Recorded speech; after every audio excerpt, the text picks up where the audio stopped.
तो सीरीज चल रहा complete economy revision through UPSC PYQ, जिसमें लास्ट टॉपिक है एग्रीकल्चर, जिसमें ऑलरेडी 2 पार्ट आ चुके हैं एवरीबॉडी। ये पर्टिकुलर वीडियो 3rd पार्ट है एग्रीकल्चर टॉपिक का। फिर आप कुछ डिटेल मेरे बारे में, अगर आप पुराने स्टूडेंट हो तो मालूम है, नए हो तो पॉज करके पढ़ लेना। इस पर्टिकुलर लेक्चर के लिए everybody you have to mark from 1 to 20 in your copy. साथ में आपको ध्यान रखना है credit system as well as scientific temperament का। Is that clear? चलो आगे बढ़ते हैं। अगर क्लियर है तो ये रहा पहला क्वेश्चन आपके सामने। बोला मेज can be use for production of starch. तो बिल्कुल सही बात है, क्यों? क्योंकि उसमें स्टार्च कंटेंट होता है, दैट्स व्हाई वो यूज किया जा सकता है। अगला, ऑयल एक्सट्रैक्टेड फ्रॉम मेज can be a feedstock for biodiesel. तो देखो मैंने कहा कि जहां पे भी पॉसिबिलिटी दिखे तो मोस्ट ऑफ द केसेस में वो स्टेटमेंट करेक्ट होता है। याद कीजिए, एक जेनरिक अप्रोच ये डेवलप किया है हमने, राइट? तो ये दूसरा भी सही है। तीसरा, एल्कोहलिक बेवरेजेस कैन बी, देखो फिर से वहां पे पॉसिबिलिटी, प्रोड्यूसेस बाय यूजिंग मेज। तो बिल्कुल आपको मालूम है कि मेज में अगर स्टार्च होता है और एल्कोहलिक बेवरेज में क्या होता है, ऑब्वियस है स्टार्च है ना, मिलता है। दैट्स व्हाई पहला दूसरा तीसरा तीनों के तीनों करेक्ट हो जाएगा। एवरीबॉडी कॉमन सेंस के बेसिस पे आप कर सकते हो, जेनरिक स्टेटमेंट है, राइट? तो देख सकते हैं इसका एक्सप्लेनेशन कि मेज एक widely used for starch production और endosperm of maize contain high proportion of starch. उसमें क्या होता है, बहुत ज्यादा स्टार्च मात्रा में होता है। which can be extracted and processed to produce various starch derivative। और स्टार्च फ्रॉम मेज यूज किया जाता है फूड प्रोडक्ट्स में, इंडस्ट्री एप्लीकेशन में और raw material for producing sweeteners, syrups और अदर प्रोडक्ट्स में।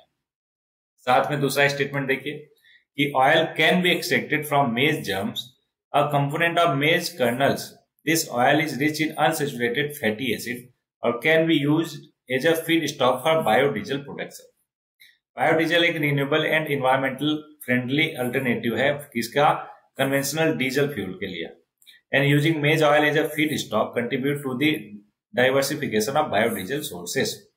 तीसरा स्टेटमेंट भी सही है। कैसे? Maize can also be use for producing alcoholic beverages. कैसे पता? क्योंकि उसमें स्टार्च होता है। In some culture maize is fermented to make traditional alcohol drinks like corn beer या फिर maize based spirits. These beverages are produced through the fermentation of sugar present in maize, which are converted into alcohol। कैसे? By yeast। Next question आपके सामने बोला in India cluster bean, गुआर जिसको बोलते हैं, क्लस्टर बीन होपफुली आपने देखा होगा। नहीं देखा? चलो दिखा देता हूं। ये देखो, देख लो आप क्लस्टर बीन्स को, है ना, क्लस्टर बीन्स, ठीक है।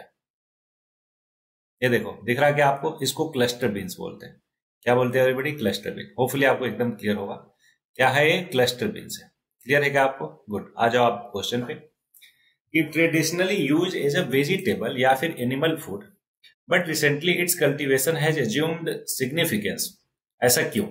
विच one of the following statement is correct in this regarding.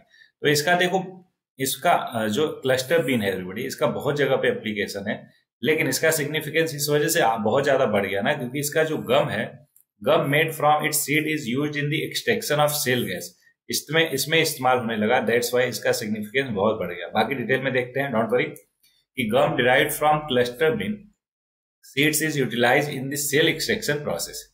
गुआर bean seeds possess a significance endosperm containing a water soluble polymer composed of galactose और मैनोज। क्या होता है उसमें? गैलेक्टोज और मैनोज होता है। दिस पॉलीमर नोन एज गुआर गम, जिसको गुआर गम बोलते हैं, renowned for its water thickening properties. It's harnessed in hydraulic fracturing, जिसको फ्रैकिंग बोलते हैं, by adding it to fracturing fluid, enhancing viscosity. This aid the transportation of propellant। और इतना डिटेल आपको जानने की जरूरत नहीं, रहने दो। बस ये ध्यान में रखो कि किसके लिए यूज होता है, सेल गैस के एक्सट्रैक्शन में यूज किया जाता है। उसके साथ और इंपॉर्टेंट क्या चीज है कि guar scientifically known as this पढ़ लेना आराम से। मेरा प्रोनाउंसिएशन आपको मालूम है थोड़ा सा गड़बड़ है, इसलिए आप पढ़ लेना। A beneficial crop in rotation, गुआर form a symbiotic relation with nitrogen fixing bacteria. ध्यान रहे कि क्या गुआर जो है वो फॉर्म अ सिम्बायोटिक रिलेशन। याद कीजिए, सिम्बायोटिक हमने एनवायरमेंट में इतना अच्छे से पढ़ा है कि नहीं, जो जिसमें दोनों को फायदा। तो नाइट्रोजन फिक्सिंग बैक्टीरिया है, उसके साथ वो सिम्बायोटिक रिलेशन में होता है। This aid soil enrichment, a practice intensively follow is कहां पे? राजस्थान में।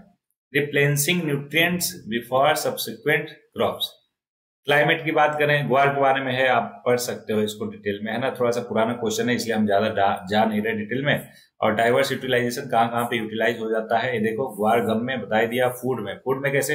गुआर gum find application as an additive in food and beverages, altering viscosity and offering dietary fibre. Green manure की तरह यूज किया जाता है और वेजिटेबल और फॉरेस्ट। तो ग्रीन मैन्योर की तरह क्यों? क्योंकि वास्ट नाइट्रोजन फिक्सिंग प्रॉपर्टी ऊपर हमने बताया, इनहेंस करता है soil nutrients for following crops. और फोरेज क्या होता है ये भी देख लेते हैं। Mature beans serve as a cattle feed due to hydrocyanic acid in immature ones. बाकी आपको पता ही है। आगे बढ़ते हैं, नेक्स्ट क्वेश्चन है एवरीबॉडी, आपके सामने। In the context of food and nutritional security of India, ठीक है, enhancing the seed replacement rates, क्या सीड रिप्लेसमेंट रेट SRR बोल देते हैं इसको, है ना, of various crops helps in achieving the food production targets of the future, but what is are the constraints in its wider greater implementation. मतलब उसको implement करने में कंस्ट्रेंट, रुकावटें क्या क्या है आपको बताना है। 3 स्टेटमेंट करेक्ट बताना है। पहला, there is no national seed policy in place, बिल्कुल गलत है। 2002 में एवरीबॉडी हमारे पास नेशनल सीड पॉलिसी है, तो पहला बोला नहीं है, तो पहला गलत हो गया, पहला गलत हो गया, तो एक ही ऑप्शन एलिमिनेट हुआ, कोई बात नहीं। There is no participation of private sector, भाई सब प्राइवेट सेक्टर जो है सीड रिप्लेसमेंट रेट या फिर इसमें फूड प्रोडक्शन में बहुत सारे के सारे हैं, बहुत मतलब वेरियस प्राइवेट सेक्टर इन्वॉल्व है, तो ये दूसरा तो गलत है। तो दूसरा गलत है, तो ऑप्शन कौन सा बचा? बी बचा, बी या डी? तो पहले तीसरा स्टेटमेंट देख लेते हैं, फिर आते हैं ऑप्शन पे। There is a demand supply gap regarding quality seed in case of low value and high volume crop, बिल्कुल सही है एवरीबॉडी। तो ऑप्शन जो है डी करेक्ट हो जाएगा इसका, कि डिमांड गैप है। देखो पहला गलत हो गया, क्यों? क्योंकि मैंने आपको बताया नेशनल सीड पॉलिसी 2002 का हमारे पास है। दूसरा स्टेटमेंट करेक्ट है, क्यों? सॉरी इनकरेक्ट है, क्यों? क्योंकि there are many private sector seed company operating in India. Private company plays a crucial role in enhancing the availability of improved planting material to farmers और contributing to the overall seed distribution system। तो जो statement में बोला कि नहीं कोई private sector नहीं है, तो बिल्कुल है एवरीबॉडी, बहुत सारे प्राइवेट सेक्टर इन्वॉल्व हैं। दैट्स वाई दूसरा स्टेटमेंट गलत हुआ। अब तीसरा करेक्ट है, क्यों? क्योंकि there exist a demand supply gap for quality seeds particularly in case of low value high volume crop के लिए। The focus of seed production and distribution has often been skewed towards high value or hybrid crop, leading to inadequate availability of quality seed for traditional lesser known crop के लिए।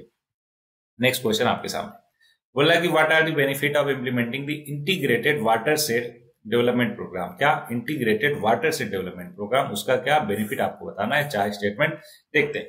Prevention of soil run up, बिल्कुल, अगर हम water shade develop integrated watershed development programme follow करते हैं तो उससे soil prevention of soil run of होता है। अगला, मतलब पानी के साथ जो सॉइल बह जाती है ना, उसी को कहते हैं कि बचाना, कि प्रिवेंट कर रहे हैं हम सॉइल रन ऑफ को। अगला, linking the countries perennial rivers with seasonal river, बिल्कुल गलत है एवरीबॉडी, क्यों बताता हूँ। Rain water harvesting and recharge of the ground water table, ये भी बिल्कुल सही है, क्यों? अरे integrated watershed development programme में यही करते हैं, क्या करते हैं? रेन वाटर हार्वेस्टिंग करते हैं। रीजनरेशनल ऑफ नेचुरल वेजिटेशन, ये भी इसका एक पार्ट है, बेनिफिट है किसका?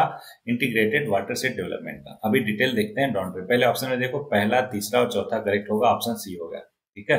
अब ध्यान से समझो कि to restore the ecological balance by harnessing, conserving and developing degraded natural resources such as soil, vegetative cover and water, ये सब क्या है? बेनिफिट है किसके? जो प्रोग्राम ऊपर मैंने बताया, इंटीग्रेटेड वाटर सेट प्रोग्राम, है ना। और उसके साथ है prevention of soil run of, soil loss, regeneration of natural vegetation और रेन वाटर हार्वेस्टिंग, साथ में recharging of the ground water table, ये सारे बेनिफिट हो गए इसके। स्टेटमेंट 2 इनकरेक्ट है, मैंने बताया क्यों? क्योंकि नेशनल रिवर लिंकिंग प्रोजेक्ट क्या है? NRLP, national river linking project, formally known as the national prospective plan, envisages the transfer of water from जहां पे सरप्लस ज्यादा वाटर है basin to the water deficit region, मतलब जहां पे ज्यादा वाटर है वहां से पानी उठा के कहां पे डालना है? वहां पे जहां पे उसकी कमी है। बोलो हाँ ना। तो एक किसके थ्रू हो रहा है? नेशनल रिवर लिंकिंग प्रोजेक्ट के थ्रू हो रहा। पुराना है इसलिए आगे बढ़ जाते हैं। ये रहा नेक्स्ट क्वेश्चन आपके सामने। बोल रहा किन्नौर, ये हिमाचल प्रदेश में है, स्पेशली उसके लिए एप्पल के लिए जाना जाता है। तो ये देखो एप्पल कहीं पे है क्या? नहीं, तो ये गलत हो गया। दूसरा, मेवात, हरियाणा और राजस्थान के बॉर्डर पे मेवात रीजन, याद कीजिए ज्योग्राफी में आप पढ़ते हो, अगर आपको याद हो तो मैंगो के लिए फेमस है क्या? नहीं, मैंगो के लिए एवरीबॉडी यूपी है, कर्नाटका है, आंध्र प्रदेश है, ये सारे के सारे रीजन मैंगो के लिए फेमस है। और कोरोमंडल याद कीजिए, ये पर्टिकुलर रीजन वेस्टर्न घाट वाला, वो सोयाबीन के लिए फेमस है क्या? नहीं, सोयाबीन जनरली कहाँ पे होता है? महाराष्ट्र और गुजरात में। आई थिंक महाराष्ट्र या कर्नाटका या फिर महाराष्ट्र गुजरात, महाराष्ट्र तो पक्का है, बाकी कर्नाटका है आई थिंक, देख लेंगे अभी, डोंट वरी। तो तीनों गलत हो गया क्या? हाँ ठीक है, तीनों गलत है एवरीबडी, इसका इसलिए जवाब होगा नन। देखते हैं एक्सप्लेनेशन। ठीक है, जवाब है नन। किन्नौर वैली जो है हिमाचल प्रदेश में है, well known for apples and orchards. बाद में दूसरा स्टेटमेंट क्या बोल रहा है, मेजर मैंगो ग्रोविंग स्टेट क्या है, आंध्र प्रदेश, उत्तर प्रदेश, कर्नाटका, बिहार, गुजरात और तमिलनाडु। इन सब जगह पे आम का पैदावार किया जाता है बहुत ज्यादा, जबकि Mewat lie on the border of Haryana और राजस्थान। तीसरा गलत है, क्यों? क्योंकि production of soybean in India is dominated by Maharashtra और मध्य प्रदेश। सॉरी, महाराष्ट्र और मध्य प्रदेश है एवरीबॉडी। क्या क्या? महाराष्ट्र और मध्य प्रदेश, ना गुजरात है ना कर्नाटका है। किसके लिए? सोयाबीन प्रोडक्शन के लिए। Which contribute 89% of the total production. देख रहे हो, महाराष्ट्र और मध्य प्रदेश को मिला के 89% प्रोडक्शन होता है किसका? सोयाबीन का। ऑब्वियस पुराना डेटा है, लेकिन अभी बहुत ज्यादा चेंज नहीं हुआ होगा। अगला, which of these are kharif crops. देखो, खरीफ क्रॉप के लिए राइस तो बिल्कुल है, आपको सभी को पता होता है ना, ग्राउंड नट भी है और साथ में कॉटन भी है। ये तीनों के तीनों क्या है? खरीफ क्रॉप। और वीट जो है सभी को पता है राबी क्रॉप है। तो अगर एलिमिनेट करते राबी, वीट तो सभी को मालूम होता है कि राबी है, तो चौथा हो नहीं सकता। एलिमिनेट करते तो भी 50-50 पे पहुंच जाते, और बाकी उसके बाद नॉलेज यूज करके कि पहला दूसरा तीसरा तीनों खरीफ क्रॉप है। हमारा आंसर आ गया सी। बोलो क्लियर है क्या? गुड। अब यहाँ पे अच्छे से पढ़ लो और समझ लो अच्छे से। क्या कि खरीफ सीजन कहां से कहां तक होता है? Differ in every state of the country, but is generally from June to September या अक्टूबर तक होता है। ठीक है, these crop are usually sown at beginning of the monsoon season around June और हार्वेस्टेड बाय सितंबर या फिर अक्टूबर। जैसे rice, maize, bajra, ragi, soybean, groundnut, cotton are some of the kharif crop. एक काम करो, इन सबका कोई निमोनिक्स बना सकते हो क्या? क्या निमोनिक्स बनाना है आपको? किसके लिए? खरीफ क्रॉप के लिए और राबी क्रॉप के लिए। ठीक है, खरीफ के लिए और राबी के लिए। तो जरा आप बताना अगर कोई निमोनिक्स आपको याद हो इसका शॉर्ट फॉर्म। ठीक है, या फिर अगर आप बना पाओ तो। ये रहा आपका क्या क्रेडिट सिस्टम और साथ में साइंटिफिक टेम्परामेंट को डेवलप करने का एक छोटा सा टास्क होमवर्क। ठीक है, चलो क्रिएटिविटी इस्तेमाल करो और बताओ, सबका फायदा हो। अगला, चौथा स्टेटमेंट इनकरेक्ट है। क्यों? क्योंकि वीट जो है एक राबी क्रॉप है, सबको पता है। इट रिक्वायर 50 से 75 centimetre of annual rainfall eventually distributed over the growing season. साथ में टेम्परेचर होना चाहिए 20 से 25 डिग्री सेल्सियस। ठीक है, ब्राइट सनशाइन बता ही दिया इसने, है ना, जनरली इतना होता है। कूल सीजन चाहिए इसके लिए। क्या? Cool growing season. Don't worry, अभी आएगा क्वेश्चन, रिवाइज करेंगे बार बार, डोंट वरी। फिर से क्वेश्चन आ गया क्या कि कौन सा रेनफेड क्रॉप है? रेनफेड का मतलब ऑब्वियस है खरीफ क्रॉप पूछ रहा है। तो याद कीजिए, हमने ग्राउंड नट भी देखा, खरीफ क्रॉप है, सेसमम भी देखा, खरीफ क्रॉप है, और पर्ल मिलेट पता नहीं, लेकिन ये भी मुझे लग रहा है कि खरीफ क्रॉप है। तीनों के तीनों क्या है? रेनफेड क्रॉप्स है एवरीबॉडी। तो पहला दूसरा तीसरा तीनों के तीनों करेक्ट हो जाएगा। मतलब तीनों के तीनों क्या है? रेनफेड क्रॉप्स है, जिसके लिए पानी बहुत ज्यादा चाहिए। ये देखो, पहला करेक्ट है क्या? 85% of total groundnut in India is sown in kharif season under rainfed condition. दूसरा भी करेक्ट है। सेसमम क्या है? एक ब्रॉड टॉलरेंट। अच्छा, सेसमम आप समझ रहे हो ना क्या चीज हुआ? क्योंकि ग्राउंडनट तो सभी को पता होता है। सेसमम मैं दिखा देता हूँ आपको, सच दैट आपको एकदम क्लियरिटी रहे कि सेसमम किसका मतलब हुआ। क्योंकि आप एक बार देख लोगे ना तो ज्यादा क्लियर होगा आपको एज कंपेयर टू पढ़ के, क्योंकि वो भूल सकते हो, लेकिन अगर आप देखे रहोगे तो नहीं भूलोगे। क्या हुआ इधर? उसको क्या हुआ एवरीबॉडी? कुछ तो गड़बड़ दिख रहा। अच्छा, आ गया। ये देखो, ये है सेसमम। दिख रहा है क्या आपको? देखा है क्या आपने कहीं पे इसको? हाँ, देखा है? हाँ बिल्कुल देखा ही होगा, अगर आप यूपी, बिहार, मध्य प्रदेश के हो, है ना। ठीक है, आगे बढ़ते हैं भैया। सेसमम हो गया, और उसके बाद सेसमम के बारे में जान लो। अब मिलेट तो सभी को पता होता है। ठीक है, मिलेट इज जनरली, नहीं पहले सेसमम के बारे में जानते हैं। Sesamum is a drought tolerant short duration crop grown predominantly in rain-fed region. Another reason for growing sesame in rain-fed region is that the irrigated sesame crop required frequent weeding population, whereas rain-fed crop needs it only once or twice. मतलब कि जब drought condition में इसको लगाते हो तो बहुत सारा वीड आ जाता है, उसको रिमूव करना पड़ता है, लेकिन रेन फेड जगहों पे केवल एक ही बार या दो ही बार करना होता है। क्या? वीडिंग। ओके, तीसरा ऑप्शन करेक्ट है। क्यों? क्योंकि पर्ल मिलेट एक generally grown as a kharif crop in rain fed region of Rajasthan, Maharashtra, Gujarat. More than 85% of total pearl millet in India is sown under rain fed condition. Everybody, अगर आपको कोई specific चीज दिखे, साइंस इंटेक होगा, चाहे कोई भी सब्जेक्ट हुआ, एग्रीकल्चर हुआ, इकोनॉमी हुआ, तो उसको जस्ट आप गूगल करके एक बार इमेज देख लिया करो। क्यों? क्योंकि इमेज जो है ज्यादा टाइम तक हमारे दिमाग में रहता है, क्योंकि हमारा पिक्टोग्राफिक मेमोरी होता है हर किसी के माइंड का, राइट। तो होपफुली ये क्वेश्चन आपको क्लियर। नेक्स्ट क्वेश्चन पे आगे बढ़ते हैं। बोल रहा consider the following crop of India, which of the following are used as pulse fodder. Pulse और फॉडर मतलब कि गाय भैंस का चारा, और ग्रीन मैन्योर। ग्रीन मैन्योर ऊपर मैंने समझाया ना कि नाइट्रोजन फिक्सिंग बैक्टीरिया क्या करते हैं, ऐसे करते हैं। तो काउपी देखो ये सारा का सारा यूज होता है पल्स की तरह भी, फॉडर की तरह भी, ग्रीन मैन्योर की तरह भी। ग्रीन ग्राम भी होता है तीनों। और पिजन पी जो है वो पल्स की तरह तो इस्तेमाल होता है, फॉडर की तरह ही होता है, लेकिन ग्रीन मैन्योर की तरह नहीं होता है, मतलब नाइट्रोजन फिक्सिंग ये नहीं होता है। तो तीसरा गलत है, बाकी पहला और दूसरा करेक्ट है, तो ऑप्शन ए हो गया एवरीबॉडी। आप देख सकते हो कि cowpea is a seed nutritional component in the human diet as well as nutritious livestock feed है। The stalk and stem of the cowpea are harvested and use as a fodder while the decaying root residues provide manure for cultivated feed. दूसरा भी correct है कि the husk of the seed can be soaked in water and used as a cattle feed. साथ में green gram is also used as a green manure crop for its capacity to fix the atmospheric nitrogen. तीसरा incorrect है क्यों, क्योंकि it is not a genetically preferred as a green manure. बाकी ये क्या करता है, फॉडर की तरह भी इस्तेमाल कर सकते हैं, और पल्स तो है ही। बोलो एकदम क्लियर, गुड। अच्छा, आप बात आती है कि सर इसको भी एक बार दिखा दो, तो मैं क्या करता हूं, एक को दिखा देता हूं, बाकी दो तो आपको मालूम ही है ना। तो पिजन पी को दिखा देता हूं, क्या है पिजन पी, है ना। ये देखो, इसको बोलते हैं पिजन पी। नहीं जानते हो क्या, इसको बोलते हैं क्या, पिजन पी। क्लियर है क्या, ठीक है। हिंदी में क्या बोलते हैं इसको, मालूम नहीं, ठीक है। ये है एवरीबॉडी पिजन पी। होपफुली आपको बहुत अच्छे से दिख रहा होगा, है ना, पिजन पी क्या होता है, right.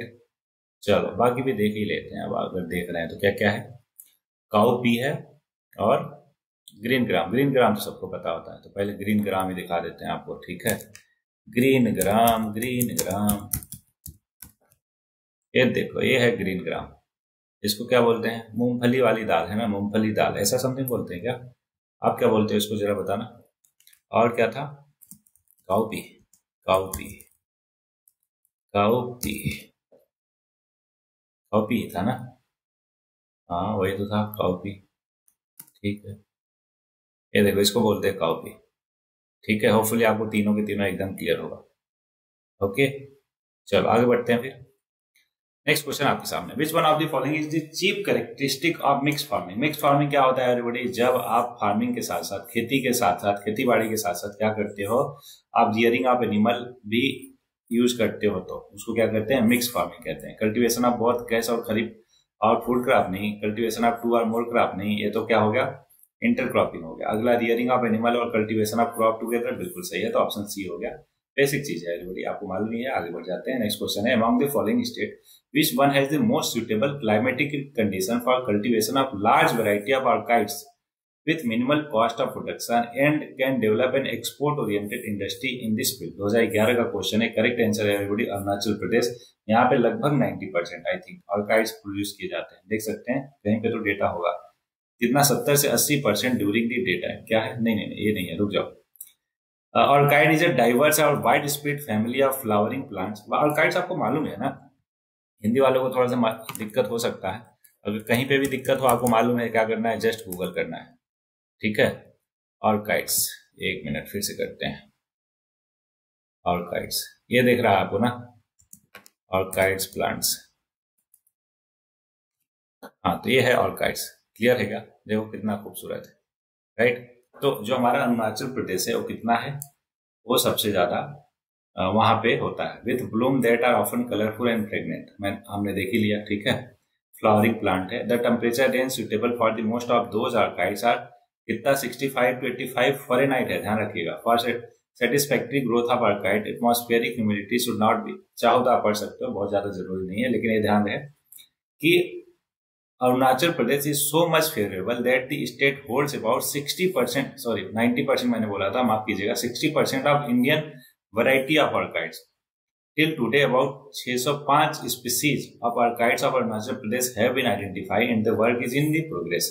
Some orchids start flowering from September to throughout winter up to February and some are in bloom from orchid state of India. मुझे लग रहा है कि इसमें कुछ चेंज हुआ है ना, एक बार चेक कर लेते हैं everybody, मेरे को कंफ्यूजन है, जस्ट अ मिनट, एक बार चेक कर लेते हैं। क्यों, क्योंकि एक क्वेश्चन कब का है, 2011 का, राइट। तो ऑर्काइड स्टेट ऑफ इंडिया ऐसे सर्च करते हैं, क्योंकि मेरे को लग रहा है इसमें चेंज हुआ शायद। फिर भी देख लेते हैं, अरुणाचल प्रदेश रहा तो बहुत अच्छी बात है, अदरवाइज देख लेते हैं। ऑर्काइड्स स्टेट ऑफ इंडिया, ये है everybody Arunachal Pradesh. Very good, ठीक है। मतलब कि अभी भी वही भी डेटा है 2011 का, अभी 25 चल रहा है, मुझे लगा चेंज हुआ होगा, नहीं अरुणाचल प्रदेश ही है एवरीबॉडी, है ना। तो करेक्ट ऑप्शन बी ही हुआ। होपफुली आपको क्लियर है। मुझे थोड़ा सा कंफ्यूजन था कि कोई अदर स्टेट मैंने पढ़ा था क्या कभी, तो अभी ठीक है, अरुणाचल प्रदेश से करेक्ट हो गया। गुड। नेक्स्ट क्वेश्चन है salinization occurs when the irrigation water accumulate in the soil evaporates leaving behind salts और mineral। बिल्कुल सही बात है। ऐसे समझो पानी जब बहुत जगह इकट्ठा हो जाता है ऐसे करके, है ना, एक्यूमुलेट हो जाता है, धीरे धीरे इवेपोरेट हो जाता है, बाकी जो चीज बचा रहता है उसकी वजह से सैलिनिटी जो है सॉइल की बढ़ जाती है। और बोला what are the effect of salinisation on the irrigated land. तो और क्या इफेक्ट पड़ता है, ध्यान समझो। It greatly increase the crop production, नहीं भाई, क्रॉप प्रोडक्शन को रिड्यूस करता है। अगला, it makes some soil impermeable. बिल्कुल, कैसे होता है ध्यान समझो। अब यहाँ पे पानी जो है उड़ गया, बाकी जो चीज बचा वो क्या करता है, सॉइल को इम्परमेबल बना देता है। इम्परमेबल का मतलब होता है कि वहां से जो वाटर है ना वो परमिट नहीं कर पाता, मतलब अंदर नीचे नहीं जाता, पर्कुलेट नहीं कर पाता। बोलो हाँ ना, तो बिल्कुल दूसरा सही होगा। तीसरा, it raises the water table, बिल्कुल नहीं, वो घटा देता है। अगला, it fills the air space in the soil with water. बिल्कुल, देखो एयर स्पेस को, है ना, वाटर से क्या कर देता है, air space in the soil with water से फिल कर देता है, जिसकी वजह से वाटर पर्कुलेट नहीं कर पाता, परमिएट नहीं कर पाता ग्राउंड वाटर में, है ना। तो ये बिल्कुल सही है, दो ऑप्शन सही हो गया। क्या बात हुई, तो बोल रहा है कि what are the effect of salinisation. ठीक है, दोनों होगा, बी और डी। नहीं, दो ऑप्शन थोड़े ना करेक्ट होगा। ऑप्शन देखते हैं एवरीबॉडी, मतलब एक्सप्लेनेशन देखते हैं क्या बोल रहा है। ऑप्शन बी दिया है, क्यों दिया है देखते हैं। सैलिनाइजेशन leads to intense water logging, which means filling air spaces in soil with water, making soil impermeable। है, ये तो दोनों चीज सही हो गया। कौन कौन सा बोला, it makes some soil impermeable, ये भी हो गया, और it fills the air space in, मतलब ये रीजन देकर ये करेक्ट बोल रहा है, मतलब दोनों के दोनों है। होपफुली आपको कॉन्सेप्ट क्लियर है, ऑप्शन में नहीं उलझना है, कॉन्सेप्चुअल क्लियरिटी लाना है आपको। ठीक है, नेक्स्ट क्वेश्चन आपके साथ। Lower Gangetic plain is characterized by humid climate with high temperature throughout the year. ये इधर पूर्वांचल यूपी हो गया, और इधर क्या हो गया, पूर्वांचल यूपी, बिहार, वेस्ट बंगाल, सारा कुछ क्या हो गया, लोअर गंगेटिक प्लेन हो गया, है ना। Which among the following parts of crop is most suitable for this region. सबको पता है जूट सबसे ज्यादा होता है और पैडी, है ना। तो जूट और पैडी के लिए सबसे ज्यादा फेमस है कौन, लोअर गंगेटिक प्लेन। बोलो क्लियर है क्या, ऑप्शन सी करेक्ट आंसर हो जाएगा। देख सकते हैं, paddy required high temperature above 25 degree Celsius और high humidity with annual rainfall क्या above 100 centimetre. Jute need a plain alluvial soil और standing water. These condition are available in lower Gangetic plain. This is the reason West Bengal top the country in jute production. Option A B D गलत है ना, आपको मालूम ही है। ठीक है, चलो बाकी को देख लेते हैं condition. So that all factual clarity है कि these condition are not suitable for cotton और wheat. Cotton required rainfall between 50 से 100, कितना 50 से 100, whereas rainfall in lower Gangetic region कितना है, 100 से लेकर 200 तक है। समझ हो गया, तो वहां पे कॉटन ऑब्वियसली नहीं हो सकता। Also this region lacks black soil which is ideal for growing cotton, जिसको रेगुलर सॉइल भी बोलते हैं, ब्लैक सॉइल को। Wheat is suited for area with low humidity और मॉडरेट रेनफॉल। कितना रेनफॉल चाहिए, 50 से 75, और साथ में टेम्परेचर चाहिए 20 से 25। ठीक है क्या, वेरी गुड। आगे बढ़ते हैं एवरीबॉडी, होपफुली आपको सारा कुछ क्लियर हो गया होगा। Next, state in India has the following characteristic. क्या क्या, नॉर्दर्न पार्ट इज एरिड और सेमी एरिड। उस स्टेट का जो नॉर्दर्न पार्ट है एरिड और सेमी एरिड है, तो आपको मालूम ही है, या तो राजस्थान होगा या तो गुजरात होगा। बोलो हाँ, ठीक है। It's central part produce cotton, cotton produce करता है, राजस्थान तो होगा नहीं, गुजरात हो गया answer. Cultivation of cash crop is predominantly over food crop, बिल्कुल सही है। जैसे कि टोबैको हो गया, है ना, कॉटन हो गया, ये सारी की सारी चीजें उगाई जाती है कहाँ पे, गुजरात में। तो तीनों किसको फिल कर रहा है, गुजरात को, आंसर हो गया गुजरात। बोलो क्लियर है क्या, गुड। ये देखो ध्यान से, गुजरात में कैश क्रॉप कौन कौन से प्रोड्यूस की जाती है, कॉटन, ग्राउंड नट और tobacco are grown in Gujarat, while food crop such as wheat, rice, maize are grown in smaller quantity.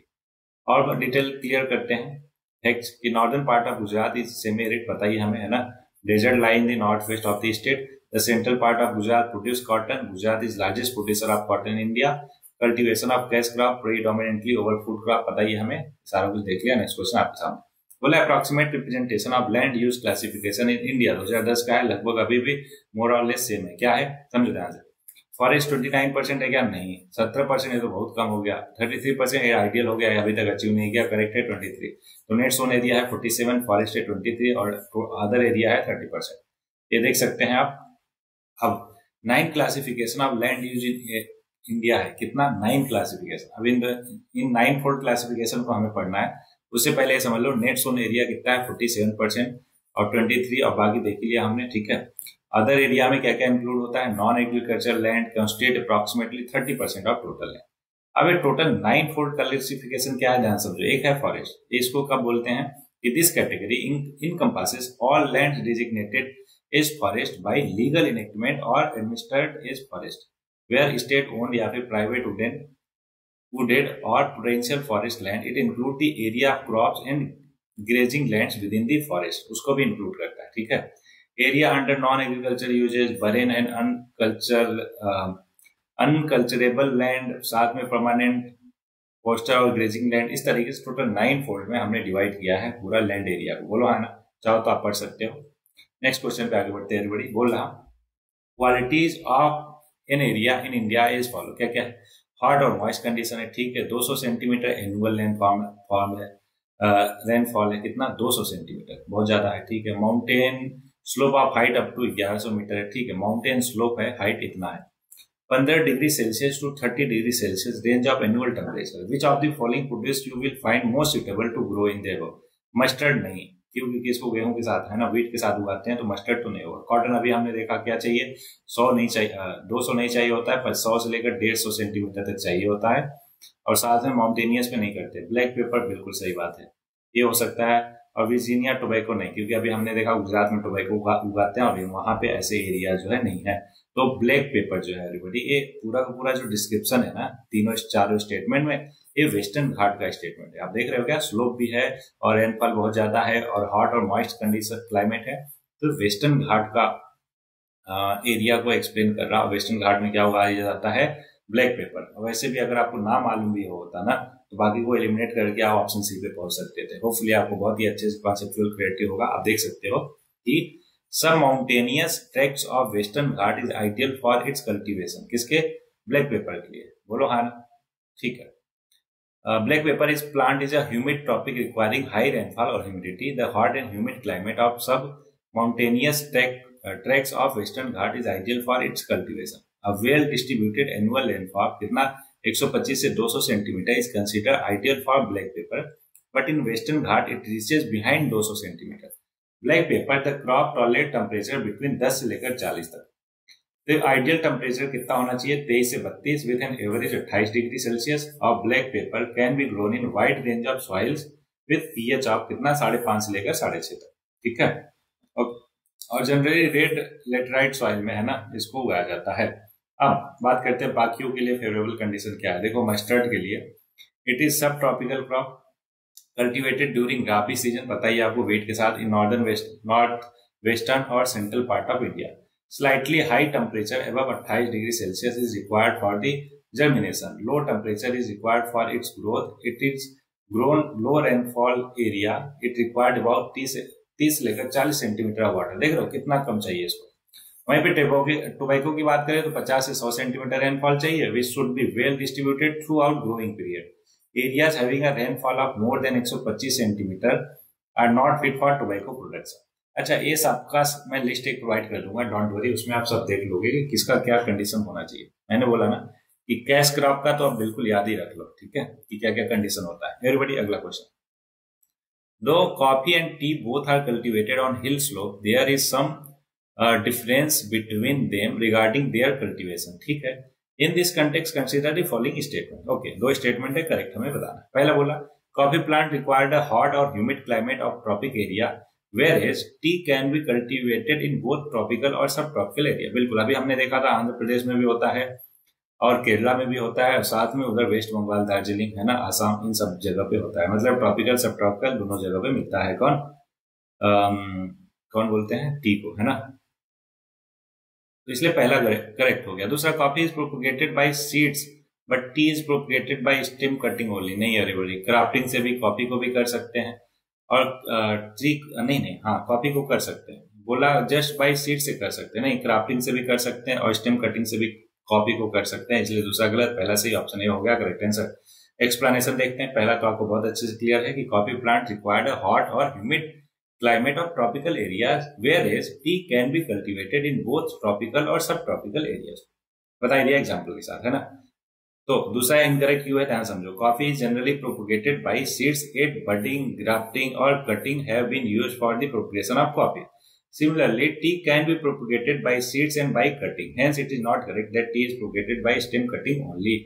Clear है क्या? Good. Next question. On which of the following river is the Tehri? Tehri कहाँ है याद करो, उत्तराखंड में है ना। तो भागीरथी जो रिवर है उस पर टेहरी हाइड्रो पावर डैम बनाया गया है, ठीक है, ध्यान में रखना है आपको। चाहो तो पढ़ सकते हो, पुराना क्वेश्चन है इसलिए ज्यादा हम टाइम नहीं लगाएंगे। नेक्स्ट क्वेश्चन है आपको चिकमगलूर, ये एक्चुअली आई थिंक कर्नाटका में है, देख लेंगे एक बार, don't worry. Is well known for sugar production, नहीं कर्नाटका में ऑब्वियस शुगर प्रोडक्शन बहुत ज्यादा होता है, नहीं ज्यादा नहीं होता, महाराष्ट्र में होता है फिर यूपी में होता है, ठीक है, तो इसको भी क्वेश्चन मार्क करो कि पता नहीं।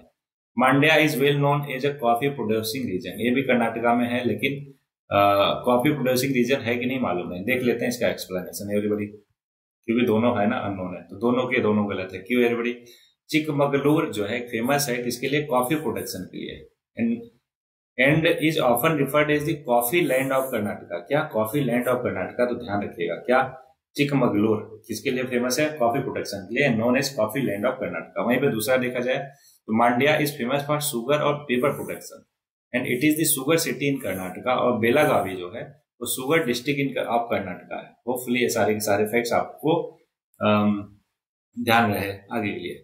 विच one of the following river is the Omkareshwar project associated? तो देखो ओमकारेश्वर प्रोजेक्ट जो है ना चंबल रिवर से एसोसिएटेड, सॉरी चंबल है नर्मदा है माफ कीजिएगा, चंबल नहीं नर्मदा रिवर से एसोसिएटेड है, कंफ्यूजन हो जाती है कभी कभार। तो ऑप्शन बी जो है इसका करेक्ट है कि Omkareshwar project is associated with the Narmada river which is the 5th longest river in India and the largest west flowing river in the country.